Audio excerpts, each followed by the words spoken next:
السلام عليكم ورحمة الله وبركاته داوديال كسو دوادا وركا SBS ودين كغا يمانايا xarunta dhexe ee Garowe ku leenahay qodobada warka ugu door karoon waxa kamida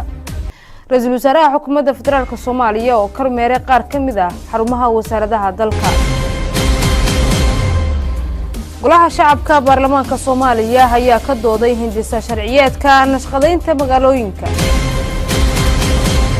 Sheekh Mukhtaar Roobo Abu Masuur oo baydhabo kaga dhawaaqay inuu yahay musharax madaxweyne ee maamulka Koonfur Galbeed xilli dhawaan dawladda Soomaaliya ay warqad ka soo saartay loogu diidayo inuu isu sharaxo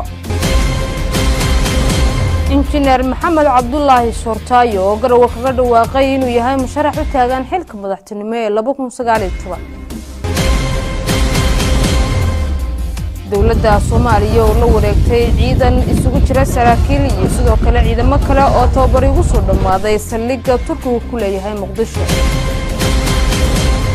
wararka dibadda ee daawadayaal aan idin haynana waxa kamid ah Xuutiyiinta Yemen ee Sanca ayaa waxay xidheen dad shacab ah oo ku banaan baxay magaalada Sanca wararkaas iyo warar kale ayaan daawadayaal warka SBS idinku haynaa inta uu socdo warka waxa idin la socodsiin doonta aniga Khadra Maxamed Faarax oo diyaar garooba qodobadaasi oo faahfaahsan